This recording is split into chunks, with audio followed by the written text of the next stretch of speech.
The views expressed on the Warren and Bradley Show are not necessarily those held by the hosts, Warren and Bradley, nor those of the proprietors of the website, warrenandbradley.com. 5, 4, 3, 2, 1, fire!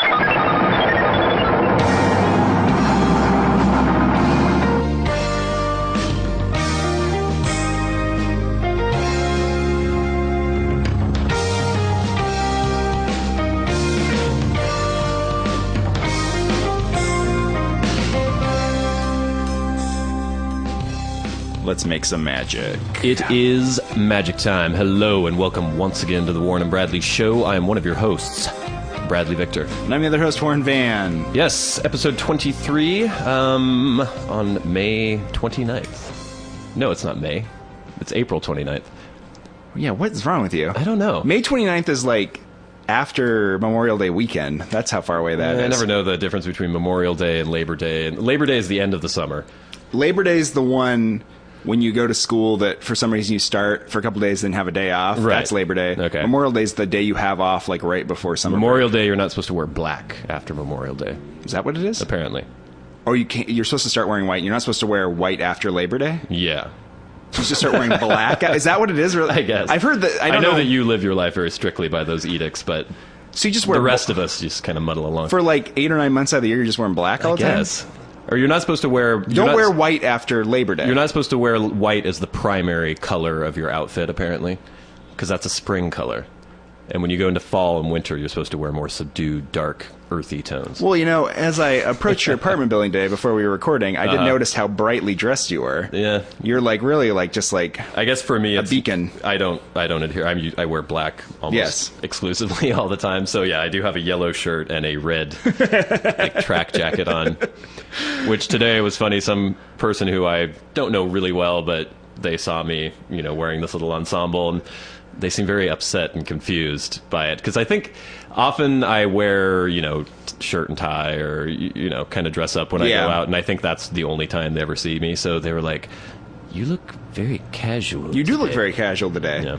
And as I was waiting in the street, I wasn't sure it was you. I like to unwind every once in a while. Good. Can't always be a stuffed shirt. No. And I'm not. It's not just because I got attacked for wearing a suit the other day. I'm like, I want to dress down a little more often. You can't let that hate crime I know. change your life. Got to get back out on the hip horse. I was talking to a friend of mine about this, though, who insisted that it was actually a hate crime in the sense that in the past or in the future, these people could be attacking gay people, and those are hate crimes, and you not reporting it, it's allowing this to continue. God. You don't think... and that sort of made sense to me. It is true. These are awful people. Well, yeah, and they got... See, this is the one thing that has annoyed me about this whole incident is that my whole point in, like, posting it on Facebook and everything was to brag about it, because I thought it was cool. Yeah. I was pleased by the entire thing, and I think most men understand that, but again, I was at this party last night where a couple people who I hadn't seen in a while came up and were like, "Oh my God, I heard about what happened," and all this shit. And I can't seem to get it across to people that I was actually happy that it had happened, Yeah. and that it was a good experience. And again, there were people like, "Oh, you should be careful when you walk home, and maybe you should have a friend with you," and all this stuff. I'm like, I'm not a 20-year-old college student girl who's going to get raped on their way home. You know, We'll see. The worst that could happen is, let's say that it had gone wrong and I had gotten beaten up. Yeah. To me, that's not that big of a deal. I mean, Well, it depends how badly beaten you are. well, I guess, but it's... To me, like, okay, if somebody bludgeoned me to within an inch of my life with an iron pipe, okay, Yeah. that would sort of suck. But just getting kind of beaten up, maybe getting a black eye, maybe getting a concussion or something, it's not that big a deal. To me, that's just like par for the course of being a man. It's just being beaten by strangers in the No, street? but like I don't consider that like, oh, I'm gonna have to go call the police. No, but the thing that this person, my friend, was saying to me made sense to me in the fact that, like, the next person who might be some, like, 16-year-old gay kid walking down the street and they yell at him and they come out and then beat him with an inch of his life. Yeah, I mean, I can sort of see that. But again, like, I don't know. To me, it didn't seem as though they were people who were going out looking for gay people to beat up. But they were going out looking for people to beat up. Yeah, but they just happen to... they're just going to try to beat up. But maybe they won't next time. Maybe they'll be worried that they'll actually be injured if they do something like that. Because we've had this discussion before where I remember you were talking about some friend who I don't know if there was some sort of traffic incident and some guy was being a dick and like trying to, I don't know what it was exactly. Maybe the story will ring a bell with you, but basically he punched the guy afterwards and you were very adamant about how that needed to happen so that guy would learn in the future that if he tried to enforce his bullshit on people. We've talked about this in the past. I feel that if there are people out there who are being very inappropriate in their behavior and attempting to intimidate people constantly and are maybe picking on your grandmother or children or the weak, if they do happen to stumble upon someone who doesn't take shit, who can deal with it, those people should be dealt with in a severe way. And I don't feel bad for the people who get dealt with in a severe way. If they get their ass kicked, they've been picking on people for a long time, they're supposed to get their comeuppance. That's how these things happen. I agree with that. And so that's kind of my feeling about the whole thing is if these people are the kind of people who constantly go out trolling for trouble and, you know, throwing their weight around and trying to intimidate people, if more people fight back and they actually realize that there are consequences for their actions, then maybe they'll be less likely to just randomly harass You think what you people. did to them, so with sufficient consequences, you think it's going to give them... It was enough that, like, I mean, I didn't kick the shit out of them or anything like that, but it was... What they were hoping for was to find somebody and beat them up. Yeah. And then go home. Yeah. You know, and have another beer, have another tall boy or something once they got home. And the fact that that didn't happen, maybe, you don't know. It's not always that easy. You can't just always harass people and have no consequences for it. Yeah, that's good. Yeah. I agree with that. Which is, you know, leads me to my next announcement. Okay. If you want to join me in this, I think maybe some vigilante work late at night in Bellingham. We're going to start trolling the streets, Get some beating people outfits. up. I don't know. You know, get a little kick-ass action going on. Yeah, but I feel like we've talked about this before about the superhero people. Who are trolling the streets looking for crimes and then seeing crimes and stopping them, and how we never see any crimes. Yeah. We could troll the streets forever and never see anything. Yeah, I know. But I do agree, if there is some poor gay kid walking on the street and these guys stop and attempt to beat him up, I'll go beat up the people who are trying to beat up the gay kid. I'll definitely do that. That's only right. Yeah. Yeah, I don't know. That is a good point you make about not reporting it. But at the same time, what would I have reported? I didn't see a license plate. I think it was a Honda, the car of some sort. Like a Honda Accord. Yeah. I never, ever think of calling the police. Yeah. I don't know why that is. I don't know, because he operates outside the law or something for some reason? No, I don't know. It's just, I guess it's the same way with me. Like, I've been very, very poor in the past, and I never think of, like, getting food stamps or going to the food bank or, you know, getting any sort of government. It just doesn't occur to me to do that. And so if something like, I mean, I guess if somebody robbed me at gunpoint and then shot a passerby afterwards, I would probably call the police and report a weird crime, wouldn't it? Yeah, it would. They robbed you at gunpoint and then shot somebody else. Well, I don't want them if you to tell shoot the me. police, I'll do this to you, and they shoot some other random person. Yeah. It's like, oh, I'm glad you didn't shoot me. What a bizarre thing to do. I was watching, this makes me think of the Law and Order I was watching last night. No, yeah. SVU? No, classic. Been watching some of the, like, real original Law and Orders, which are kind of awkward and not really well written. I've never sometimes. seen this show, ever. You've never seen Law and Order? Mm-mm. But you've never actually seen the Law and Order with, like, Paul Sorvino and from back in the day? Huh. That shocks me. Really? Because that show has on for like 20 years, and I it's on reruns constantly everywhere. Well, I don't have TV. I guess so. Yeah. As I was watching a Law and Order last night with a girlfriend, we were laying there watching the show. With a girlfriend? With one of them. Okay. And I heard the train go by. Toot toot. And I swear to God, I heard some drunken person outside yell, "Train break!" No way. And I said, "Look, someone yelled train break." And she was like, No. That's ridiculous. And I was like, No. I'm pretty sure they did. She's like, "No, there's no way." We're both becoming obsessed with our pop culture influence that we're having on people now.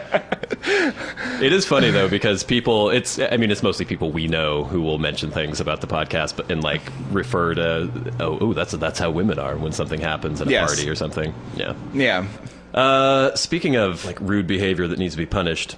Oh. It was another one of my trying to be a good Samaritan sort of issues today. I was downtown having some coffee and noticed this kind of asshole-ish looking guy. You could just tell right away by looking at him that he was an asshole. He had one of those, like, neck fat rolls.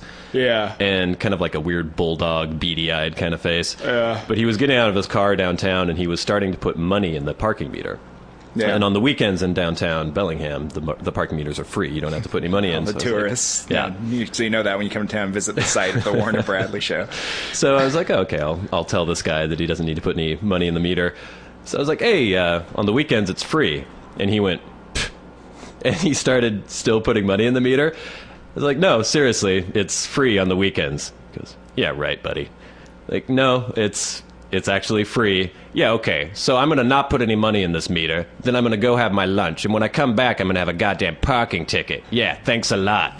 Okay, why would I just randomly go up to people? It's a weird prank to, like, tell someone not to put money in a meter and so they get a parking ticket. Right, I'm sitting around in the parking lot waiting for people to park, and then I go and approach them, tell them not to put any money in the meter, and then once they come back and see the ticket on their car, I just laugh uproariously. It's actually written on the meter too, in that little area. It is, yeah, and I told him, like, look, and he wouldn't. He was like, no way, man.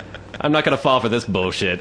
It's like, what do you... There's no angle for you in that. No. That's the thing. That's the thing. If you were like, don't put the money in the meter, give the money to me, then I could see why he would be suspicious. But the fact that you'd be like, just like, you don't have to pay the meter. Yeah. You know.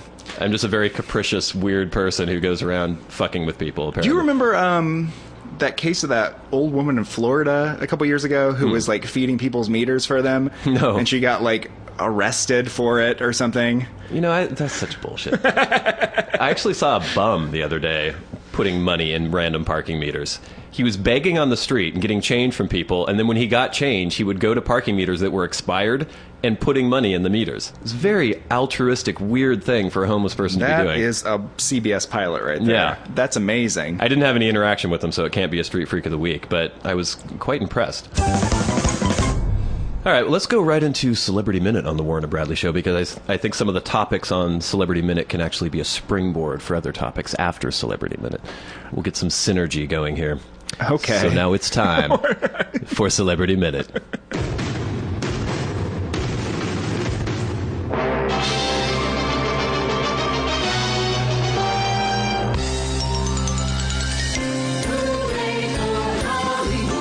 Celebrity Minute on the Warren and Bradley Show.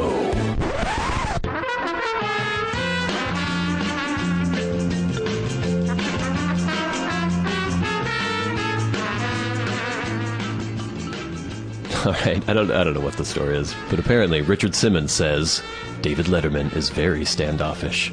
I think you know that Richard Simmons is often a guest on the David Letterman show, and David Letterman seems to have him on there for the sole purpose of making fun of him. Making fun of him because he's a freak. Yeah, he is a freak, and I don't know if he knows that he is. I assume he does. Why? How could you act like that and not know? I don't know. The only reason I picked the story, though, was just this one quote.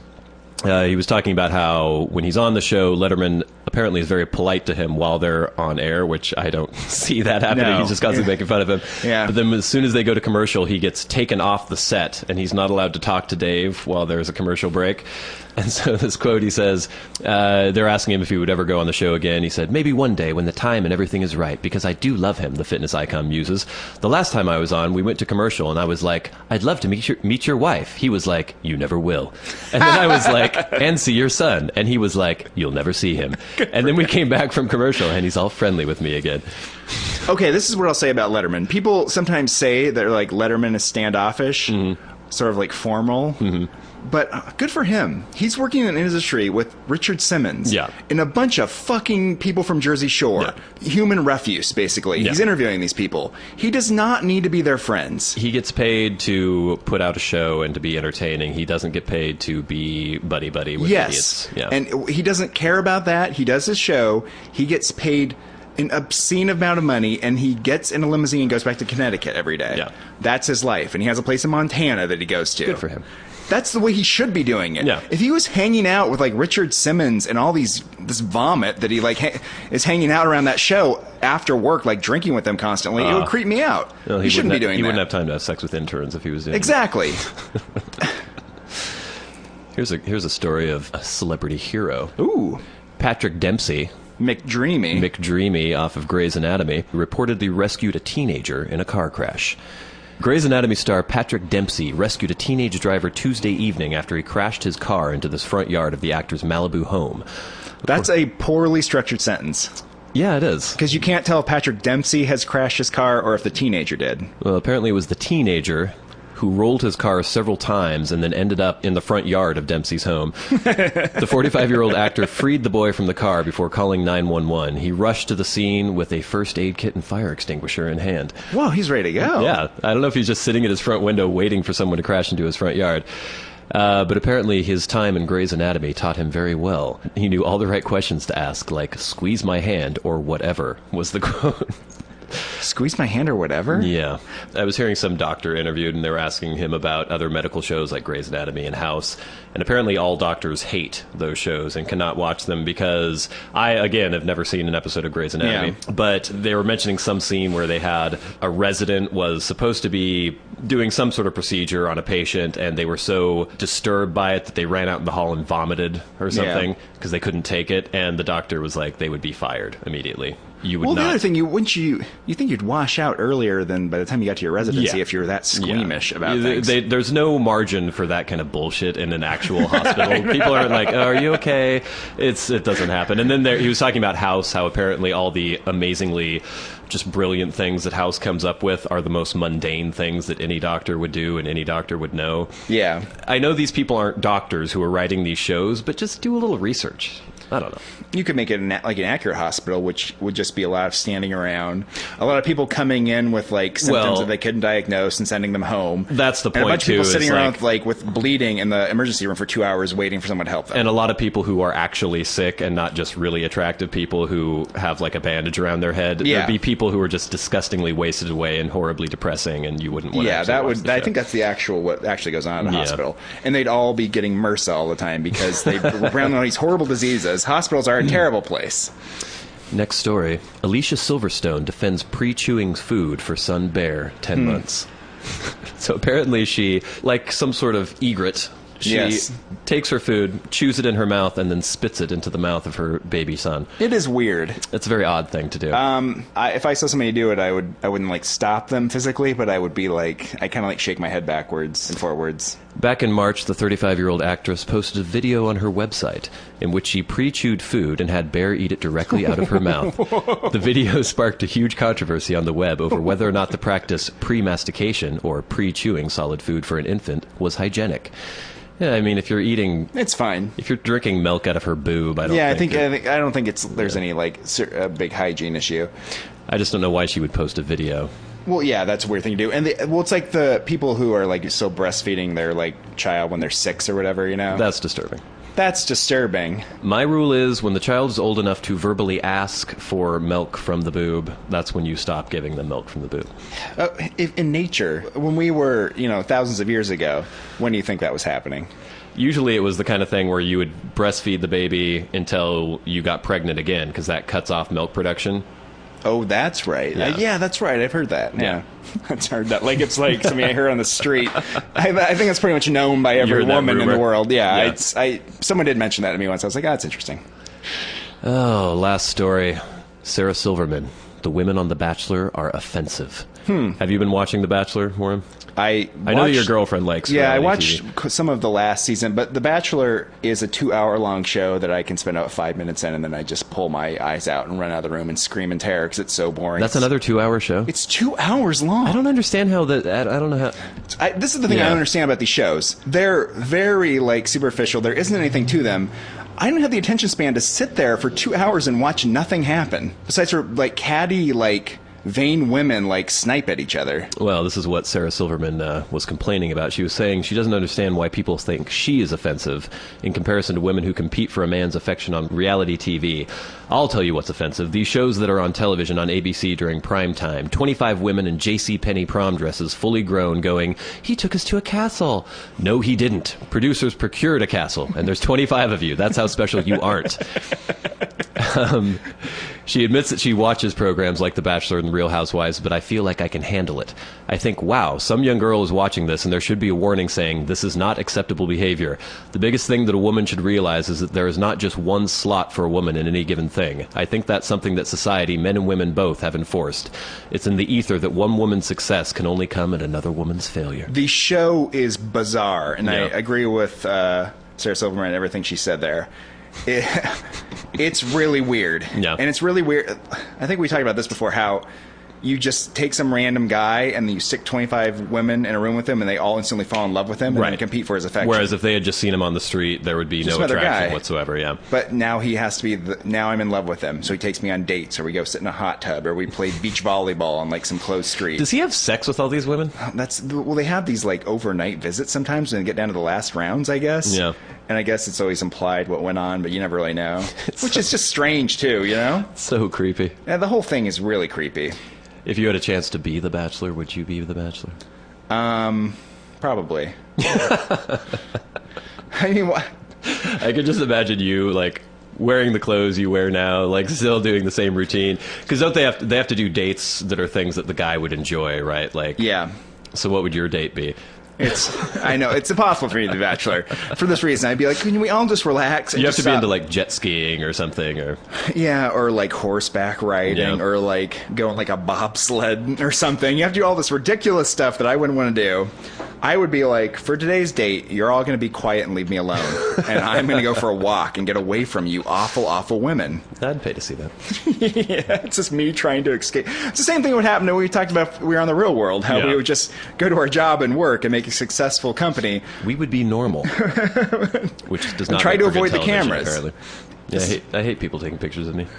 I just like, please stop. No more I would pictures. say no flash photography, because I always look awful. It's not flattering. No. don't know. I don't know if this is a whole other subject, but, you know, I look in the mirror. I get out of the shower or something. I'm combing my hair. Yeah, and I'm like, I know. hey, looking good there, Yeah, buddy. I know you look in the mirror at yourself a lot. And, but then I'll take a picture, or somebody will take a picture of me, and I go, ugh, and I think I look awful. And I don't know if the picture isn't displaying the way I actually look, or if my perception of the picture is wrong, or if my perception of my reflection is wrong. Pictures are weird Yeah. because I think just having somebody captured in that two-dimensional image for that moment in time Mm-hmm. doesn't always capture the way someone looks, because it's such a combination of mannerisms and also like the texture of someone's face and the way Yeah. they look and stuff. Lighting. Yeah, it's, you know, you can't get that much of a sense really from just that picture. But I'm curious if, when I'm looking at the picture and I'm seeing a hideous zombie freak, if other people are seeing that as well, or... That's what other people are seeing all the time when they're Yeah. looking at you. Then that's what I'm wondering. Maybe that's just the case.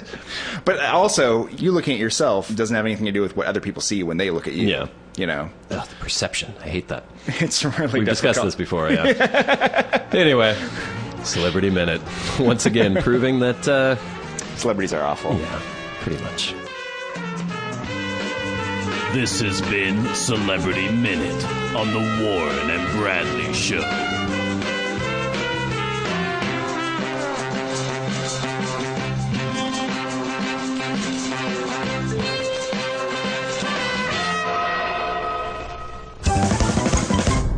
So while I was researching topics for the Celebrity Minute, Yeah. and just being appalled by the lack of any actual news. Yeah. All the stories about who looks hot in their beach bod, or look whose baby bump is, it's just shut the fuck up. But there was one story about Charlize Theron was accepting some award for a decade in achievement or something like that in acting. And she was talking about the prevalence of 3D movies now and how she should have gotten a boob job. Yeah. Because it was a joke, I guess. I think that sounds like a joke. Yeah, but it made me think about the boob job in general. And I think maybe this could be That's How Women Are, if we want to explore Oh, this. We haven't been able to play the old Group of K and the Let's- Rabble Rouser song for quite some time, so Let's make it. That's how women are. let's cue that up right now. They say things that don't make any sense, and then they do things that make even less sense than the things they said that didn't make any sense. How they want you to buy them fancy jewels, but when you give it to them, they say you're a fool. Whoa, whoa, whoa, whoa, whoa. 'Cause that's how women are. Yeah, yeah, yeah. That's how women are. Whoa, whoa, whoa. So the Charlize Theron story and then a conversation I had last night at a party have really made me think about this lately. There was a girl at the party talking about how she was going to get a boob job. Mm-hmm. And she was somebody in her mid-20s, attractive, perfectly good, like, fit, nice, like, looked great. And she was talking about how she wanted to get a boob job because she only had an A cup Yeah. and that wasn't big enough. Yeah. she was talking to two girls while she was having this discussion, and they were agreeing with her. Like, oh, if it makes you feel good about yourself and blah, blah, blah. Yeah, go ahead. Yeah. And I was thinking, it's somewhat sexist to say that the only reason women get any sort of physical augmentation is to attract men. But I think that 9 times out of 10, that is the motivating factor behind it. It's the boob job thing is weird, though. Yeah. In the sense that, I don't want to break any news here on the show, but it's not bringing in the men. No. It's bringing in, like, maybe severe white trash that is into that. Most men aren't. Well, I was looking up I was trying to find some polls about public opinion, like what men think about boob jobs, and I found several different polls, and usually it's around 85 to 90% of men surveyed say that knowing that a girl has a boob job would completely turn them off, and they would not want to be in a relationship with that woman. So this is the thing where that's why people start saying it's more about if it makes you feel better. Yeah. Because it's not doing anything for you in that regard. But it's also the thing, I think, with women where it's like, it's important for this person to attract men. Right. And they were dealt this hand as their physical appearance. Mm-hmm. They want to somehow control that. There isn't anything you can do about it. You can be healthy. You can be a nice, kind person. That's all you can do. Going under the knife, there's nothing that can be done for you. Well, and I think it's this weird catch-22 because there is something to be said for the fact that men are motivated by physical appearance. And so because women know that, and because, discussing The Bachelor earlier, they often feel that they're in competition with each other.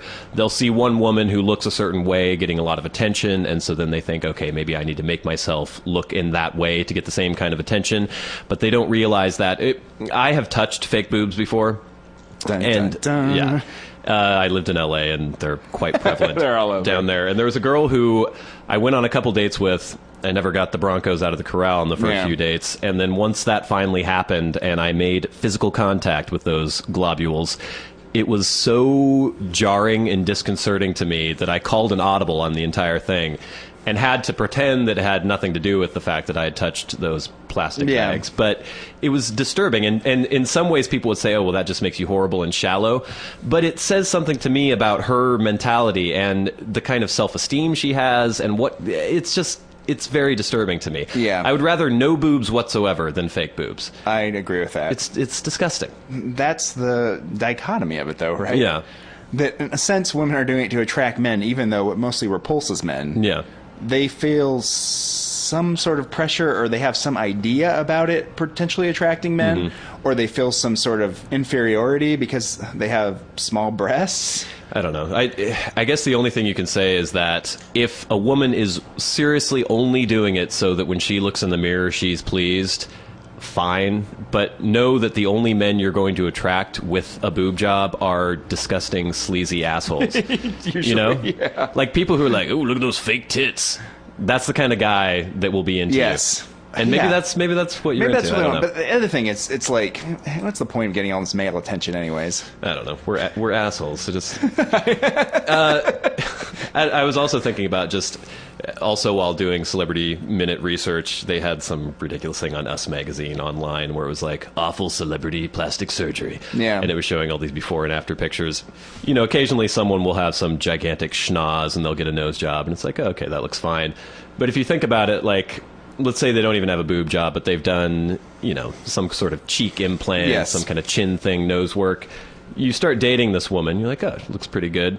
You have a child, and it comes out as a troll because it still has the genetic predisposition for all these odd features that have been taken away. It's false advertising, and it's wrong. The other thing is, okay, the boob job is something where you're competing with the fact that you weren't born the way you wanted to be, in a sense that you're not attractive. A lot of times, the plastic surgery is like a fight against the inevitable process of aging, right? Which is a fight you can't win. Right. You will lose, and every time you make any attempt to like fight it with artificial means that way, ridiculous. You look ridiculous. You look like a fool. You look like you have a balloon for a lip. Yeah. Or you look like your face is made of plastic, or you can't move your eyebrows. Yeah. It doesn't work. You need to like get to be in your 40s or 50s. Understand you're in your 40s or 50s and embrace that. You cannot be 20 just forever. Realize that you will no longer be desirable to men. You just have to understand that and accept that. And then once you do, you can be at peace with yourself. In a certain... Yes. But the thing is, if I'm not saying like don't have plastic surgery because you should embrace it just in itself. Yeah. If there was something you could do and still be attracted to men, go right ahead. It doesn't work. It's not working. And what we're not trying to say that everything should be inspired by trying to be attractive towards men or attractive to men, but that seems to be the motivating factor behind most of this shit. Well, it's on two levels, right? The fact that it's like I'm doing something, altering myself on some level to be attractive to men, which is something that people object to. I kind of object to on a certain level. It's also on the next level is the fact that these attempts to do it don't help at all. They're actually detrimental. Yeah. So you take both of those and you go, this is probably not a good move. And that's me telling you what to do, ladies. So maybe this That's How Women Are is more of a that's how women should be. You know, don't worry about us, you know? We don't want to sound like a couple granola guys over here, but we just want you to be the way you are. Yeah. That's much more attractive. It's much more attractive. And it's actually true. It is. And I've talked about this 1,000 times where, to me, you know, in some ways I have very like odd specific tastes in people I'm attracted to. I don't always even know what it is. I can't put my finger on it. Like there'll be a woman who maybe everyone else would think, oh, she's beautiful, but for some reason I'm not attracted to her. And there's other women who maybe don't adhere to the kind of standard idea of physical beauty, but for some reason I'm immensely attracted. Yeah. And it has more to do with just confidence and being confident in yourself and being, I don't know, you project something. And somebody who has had tons of work done to try to attract men, that immediately turns you off, or turns me off immediately. And the other thing is, a lot of the features that you're attracted to physically, you got it or you don't. Yeah. You know what I mean? Ladies, you're going to be attracted to Brad based on your DNA. You know what I mean? Yeah. A lot of it. And there isn't anything you can do about it. I know that's kind of foremost in a lot of our listeners' mind, is what they can do to attract me. And basically, that's a dead end, people. Yeah, it's an uphill battle. And once you get there, it's a Pyrrhic victory. It's like pointless. So basically, just be yourselves, ladies. God, that comes off as really condescending, doesn't it? But it also is a very feminist, I think, perspective on things. In a way, but then there's some feminists who would take it to another level and say, well, women should do whatever they want because who the fuck cares if men are attracted? Oh, I agree with that. Do whatever you want. I'm just saying it's not going to, if you're doing it for a specific reason, it doesn't work. It doesn't work. Yeah. So if you want to get a bunch of plastic surgery and have giant breasts that are made of plastic and that'll make you happy, I say you can do whatever you want. Yeah. But if you're doing it with the idea that you're going to like attract a bunch of like nice, good men, it's pointless. Yeah. There you go. That's how women are. That is. Yeah, they like to put pretty purple panties on. And then they turn around and tell you that every little bitty thing you've ever done is always wrong. Well, they like to cry when they stub their little toe. But no, they don't cry when they tell you to go. No.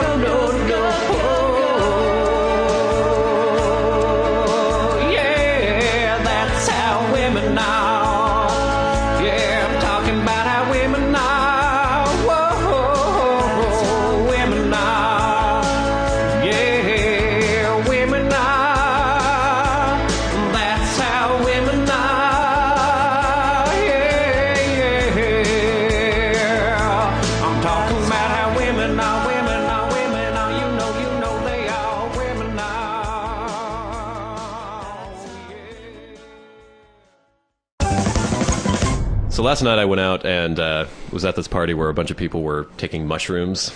And I didn't take any, but there were a bunch of people at the party just like seeing trails and talking about all these weird random things. And since I was the one who was kind of sober, there were all these strange conversations that I was on the receiving end of, trying to follow their odd leaps of logic and stuff.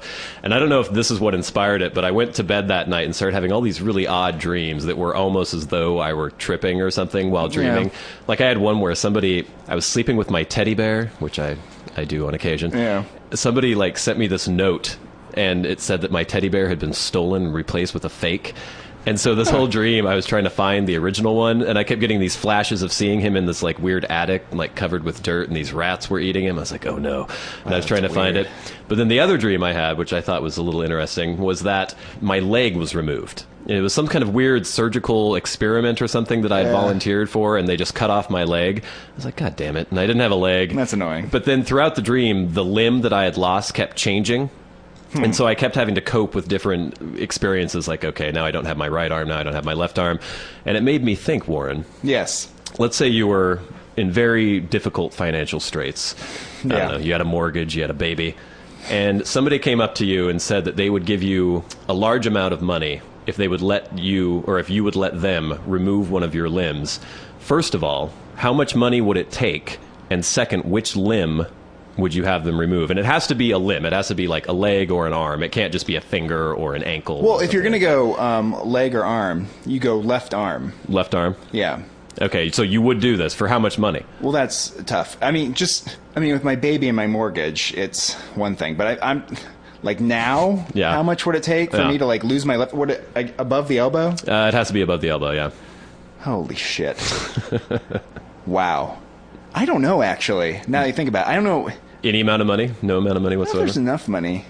I don't know. Some of those prosthetics are pretty. Once you can't bend anymore. Once you lose it above the elbow, though, it makes it tough. They Well, can still.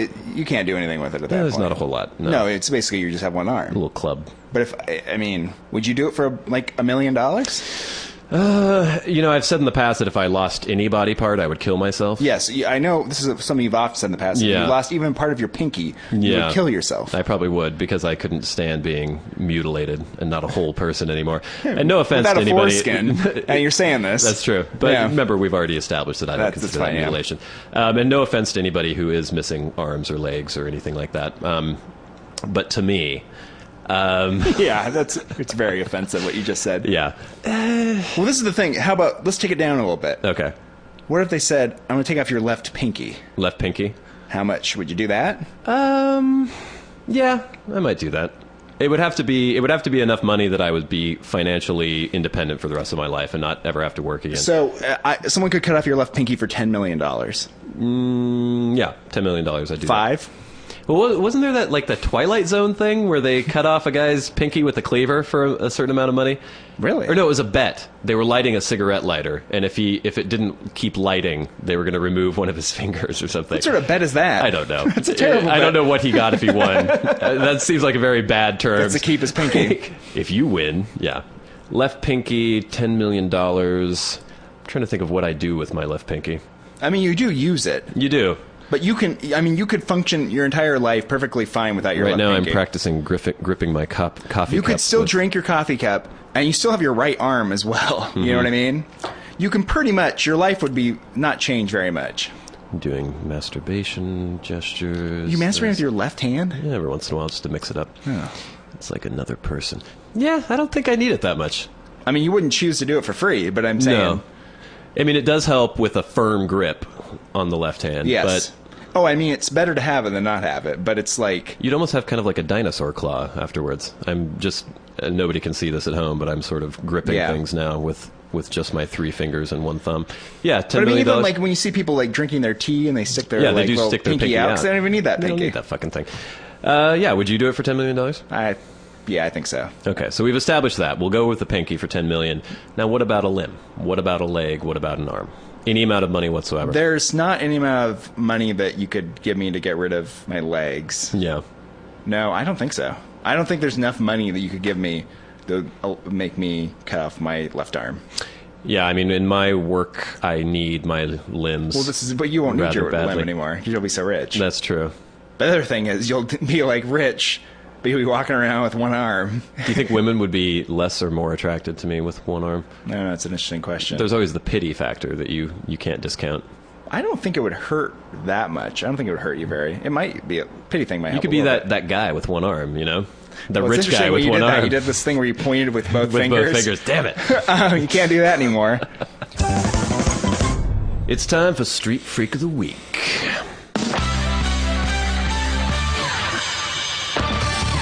They wander the streets, scavenging for loose change and discarded cigarette butts. Spare $1. Man, give me a motherfucking cigarette. Ran out of gas ways back. You smoke weed, don't you? Good booze in the car. I could use some change. They may be mentally unstable and deserving of our charity, but that doesn't mean they can't be selected as the Warren and Bradley Show Street Freak of the Week.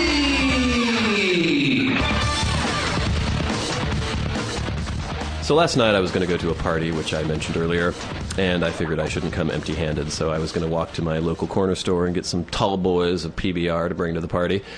And on my way there is a music store right near the corner store where I live. And I noticed a homeless gentleman standing outside the music store. This was close to 10 o'clock at night.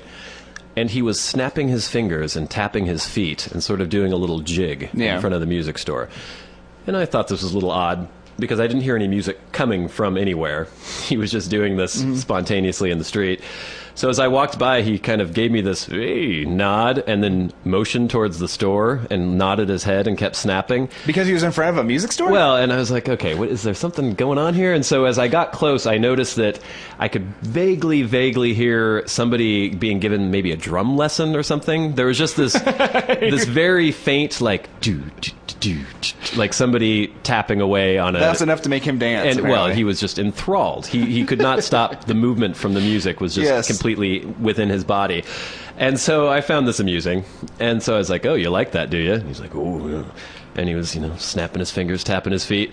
So I got out my iPhone, and, I also have the iPod integrated into the iPhone. So I was like, what's this homeless guy going to like here? So I was scrolling through some of my songs, and I found Move On Up by Curtis Mayfield. Yes. Move on up. So I put that on, and I held it out. And at first he seemed confused, like he didn't know what I was doing with the phone because he was wanting me to join in on his toe tapping. And suddenly the song starts. Maybe took about a 10 count as it sort of permeated him. Yeah. And suddenly he went into the most acrobatic, amazing dance I've ever seen in my entire life. Where it was almost like he was soul dancing because it is Curtis Mayfield. Yeah. He was like clapping his hands, twirling around like, oh, it was amazing. And I was this close to getting the camera app on my phone and videotaping it. Yes. But I thought that would just be a little too exploitative. Yeah. But I was so thrilled by this. And then while this was happening, this guy that I know who lives up the street a ways was walking by and sees me holding an iPhone playing Curtis Mayfield and a homeless man just like dancing this crazy jig. And he walked by and I think he was about to say hello to me, but then saw what was happening and just sort of went, and kept walking. And I just kind of went, hey, and gave him a little nod. But I don't know. It was one of the better Street Freak of the Week experiences I've had recently. That's a pleasant one. Yeah. I think it ends pretty well. I feel like that was a good Street Freak of the Week. I think I brought him some joy. He brought me some joy. Seems like a pretty fun-loving Street Freak. Yeah. Yeah. I don't know. He seemed slightly addled by alcohol, but not so much that it was sad. It was just more of like a jolly kind of jolly alcohol tramp. Addled. Yeah. I do like the idea of him just hanging out from the music store and dancing because there's be music sold. Like he would go to a restaurant, be in front of it, and be like rubbing his belly. Yeah. Like, I'm so full because of the food in that restaurant. Maybe that's just kind of the mentality you have to have when you live in those sort of straits. Yeah. You go by a bank and you're like, I'm rich, as you stand in front of it. A slightly darker Street Freak of the Week that happened to me years and years ago. Oh, no. Kind of along the same lines, but it always has to be dark eventually. Well, yeah. There was one time there was a friend I knew in Long Beach, California, and I lived in LA, and I had taken the train down to see her, and she never showed up. Like, she was supposed to pick me up at the train station. And so it was the last train of the night, and so basically I had to wait in Long Beach all night long until like 7 in the morning for the other blue line to come take me. Jesus. She was kind of evil. So I was pissed. I was like, what the fuck am I going to do here? So I had this whole odyssey where I was wandering around Long Beach in the middle of the night. This is when I broke into the aquarium. Oh, that's right. I saw the beluga whale. But at one point, I procured a bottle of whiskey. I won't tell you how. And I was wandering around drinking some whiskey, and I wandered into an alley, and there was a homeless person who saw me with the bottle of whiskey. Mm-hmm. And he was like, ooh. And he wanted some of the whiskey. Oh, of course. And I was going to give it to him, because I didn't want to drink an entire bottle of whiskey anyway. But he said that he would dance for it. Oh. And so he started doing this, like, old gray mare just ain't what she used to be. Sort of, like, really sad homeless dance. So I, like, there you go, gave him a drink. And then he's like, oh, one more. And I was like, it's okay, you don't have to dance. I'll just give you the whiskey. And he would do another dance and ask for another drink. I would give him the drink. And it became so depressing and sad that eventually I just put the bottle down and, like, slowly backed away as he was doing his little shuffle. Not quite as happy or fun-loving as the homeless guy that I encountered last night. Yeah, never lose sight of the fact that homelessness is a sad situation. Maybe someday when we have more of a nationwide reach, we can have some sort of campaign to help the homeless. We don't want them to be not homeless anymore, because then we wouldn't have Street Freak of the Week. But we want to maybe, get them better clothes, get them some food. Is that what we're going to do? Yeah. Make sure, just get them up to the point where they're almost not homeless. but they can't cross that line completely, or else this feature won't exist anymore. I remember when we were kids, like in the 80s, people were a lot more fired up about homelessness. Yeah. Because I think that one guy made up some they're always statistics talking about the millions of people millions dying of all the homeless time in the families street, out there, and people were like, well, that stat sounds right. And it wasn't true at all. Yeah. There weren't all these homeless families. As we know, most of the homeless people we see most of the time are like adult old men who are just drunk and like stumbling around. It was always the myth of the veteran with his kids on the street, or like the single mother who couldn't pay her rent and then she was Yeah. out there on the street with her kids, which does happen. It doesn't, but I mean, there are services for those people. And those not people, very often, yeah. and if they're not, and if the mother, as we know, isn't like severely mentally ill or doesn't have a substance abuse problem, she finds a way to get her kids into a shelter. The homeless people we see on the streets are the ones who are so mentally disabled or so addicted to whatever substance they happen to be doing that they don't take advantage of the services that are available. Like, Yes. If you are at all cognizant of what's going on, you can get into a shelter. There are homeless shelters. And I think a lot of the reason we don't hear about homelessness as much anymore is because it seems like sort of a thankless task. Yeah. It's a rough thing because it's like, what really can you do for those people a lot of the time, right? Yeah. Well, you try to keep make body them and as soul comfortable as together. possible, yeah. Yeah, but it's sort of a bummer. And They're not going to become a lawyer, If you have some sort of program, the best you can do is get them some food and get them some warm clothes. Because that was part of the myth that was going on with homelessness before too, was the fact that these were people that just didn't have a house. Right. They didn't have a job. It So was they were people living who on the were street. down on their luck. Down on their luck, so they're living on the street. I don't care how dire my straits get. I'm not going to end up on the street dancing for whiskey. That just isn't going to happen. That's not in you the have cards. to. You got to have something else going on Yeah. for that to actually occur. So, who should we give the Street Freak of the Week to? Should it be the sad whiskey dancing homeless man or the happy chipper homeless man? We're giving it to the happy one, All of right. course. Who loves Curtis Mayfield? We know by now the sad one's probably dead. Oh, well, don't bring us down that much more. Maybe he's still dancing. In my mind, he's still dancing in that alley, He's dancing in heaven right now. drinking all the whiskey he wants. So congratulations, Curtis Mayfield, homeless man. You've been selected as the Street Freak of the Week. Our hats are off to you, Mr. Homeless Man, because you've been selected as the Warren and Bradley Show Street Freak of the Week.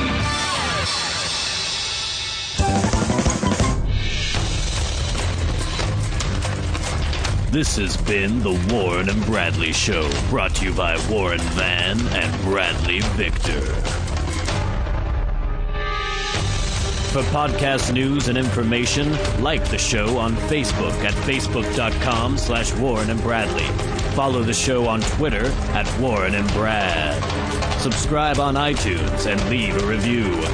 For episode archives and episode pictures, go to warrenandbradley.com, and to contact the show, write to podcast at warrenandbradley.com.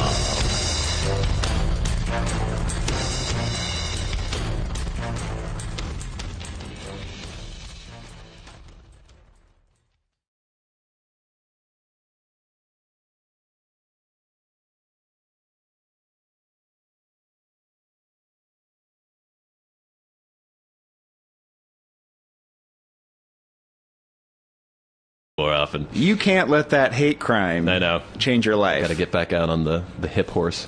I was talking to a friend of mine about this, though, who insisted that it was actually a hate crime, in the sense that in the past or in the future, these people could be attacking gay people, and those are hate crimes, and you not reporting it, it's allowing this to continue. God. You don't think and that sort of made sense to me. It is true. These are awful people. Well, yeah, and they got... See, this is the one thing that has annoyed me about this whole incident is that my whole point in, like, posting it on Facebook and everything was to brag about it, because I thought it was cool. Yeah. I was pleased by the entire thing. And I think most men understand that. But, again, I was at this party last night where a couple people who I hadn't seen in a while came up and were like, oh my God, I heard about what happened and all this shit. And I can't seem to get it across to people that I was actually happy that it had happened and that it was a good experience. And again, there were people like, oh, you should be careful when you walk home, and maybe you should have a friend with you and all this stuff. I'm like, I'm not a 20-year-old college student girl who's going to get raped on their way home, Well, we'll see. The worst that could happen is, let's say that it had gone wrong and I had gotten beaten up. Yeah. To me, that's not that big of a deal. I mean, Well, it depends how badly beaten you are. well, I guess, but it's... to me, like, okay, if somebody bludgeoned me to within an inch of my life with an iron pipe, okay, Yeah. that would sort of suck. But just getting kind of beaten up, maybe getting a black eye, maybe getting a concussion or something, it's not that big a deal. To me, that's just like par for the course of being a man. Is just being beaten by strangers? in the No, street? but like I don't consider that like, oh, I'm gonna have to go call the police. No, but the thing that this person, my friend, was saying to me made sense to me in the fact that, like, the next person who might be some, like, 16-year-old gay kid walking down the street and they yell at him and they come out and then beat him within an inch of his life. Yeah, I mean, I can sort of see that. But again, like, I don't know. To me, it didn't seem as though they were people who were going out looking for gay people to beat up. But they were going out looking for people to beat up. Yeah, but they just happen to, they're just going to try to beat up. But maybe they won't next time. Maybe they'll be worried that they'll actually be injured if they do something like that. Because we've had this discussion before where I remember you were talking about some friend who, I don't know if there was some sort of traffic incident and some guy was being a dick and like trying to, I don't know what it was exactly. Maybe the story will ring a bell with you, but basically he punched the guy afterwards and you were very adamant about how that needed to happen so that guy would learn in the future that if he tried to enforce his bullshit on people. We've talked about this in the past. I feel that if there are people out there who are being very inappropriate in their behavior and attempting to... Memorial Day. Is that what it is? Apparently. Or you're supposed to start wearing white. You're not supposed to wear white after Labor Day? Yeah. You just start wearing black? Is that what it is? Or, I guess. I've heard that... I don't know that you live your life very strictly by those edicts, but so you just wear the rest of us just kind of muddle along. For like 8 or 9 months out of the year, you're just wearing black all the time? Yes. Or you're not supposed to wear... Don't wear white after Labor Day. You're not supposed to wear white as the primary color of your outfit, apparently, because that's a spring color. And when you go into fall and winter, you're supposed to wear more subdued, dark, earthy tones. Well, you know, as I approached your apartment building today before we were recording, I did notice how brightly dressed you were. Yeah. You're like really like just like I guess for me, it's a beacon. I don't adhere. I wear black almost exclusively all the time. So yeah, I do have a yellow shirt and a red like track jacket on. Which today was funny. Some person who I don't know really well, but they saw me, you know, wearing this little ensemble and they seem very upset and confused by it because I think often I wear, you know, shirt and tie or, you know, kind of dress up when I go out. And I think that's the only time they ever see me. So they were like, you look very casual. You do look very casual today. Yeah. And as I was waiting in the street, I wasn't sure it was you. I like to unwind every once in a while. Good. Can't always be a stuffed shirt. No. And it's not just because I got attacked for wearing a suit the other day. I'm like, I want to dress down a little more. Intimidate people constantly. Yeah. And are maybe picking on your grandmother or children or the weak. If they do happen to stumble upon someone who doesn't take shit. Who can deal with it. Yeah. Those people should be dealt with in a severe way. And I don't feel bad for the people who get dealt with in a severe way. Yeah. If they get their ass kicked, they've been picking on people for a long time, they're supposed to get their comeuppance. That's how these things happen. I agree with that.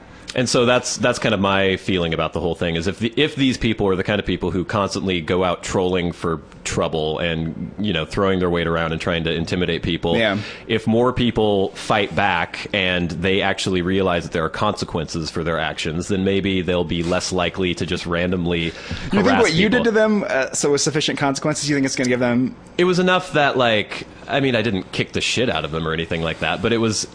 What they were hoping for was to find somebody and beat them up. Yeah. And then go home. Yeah. You know, and have another beer, have another tall boy or something once they got home. And the fact that that didn't happen, maybe, you don't know. It's not always that easy. You can't just always harass people and have no consequences for it. Yeah, that's good. Yeah. I agree with that. Which is, you know, leads me to my next announcement. Okay. If you want to join me in this, I think maybe some vigilante work late at night in Bellingham. We're going to start trolling the streets.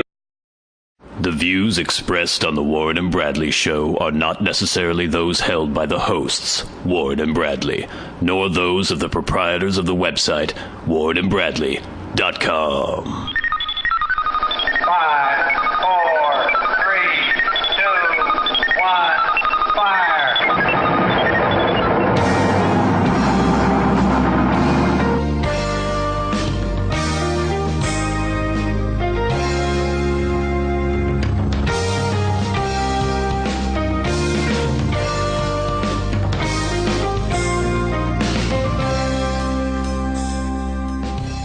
Let's make some magic. It is magic time. Hello and welcome once again to the Warren and Bradley Show. I am one of your hosts, Bradley Victor. And I'm the other host, Warren Van. Yes, episode 23 on May 29th. No, it's not May.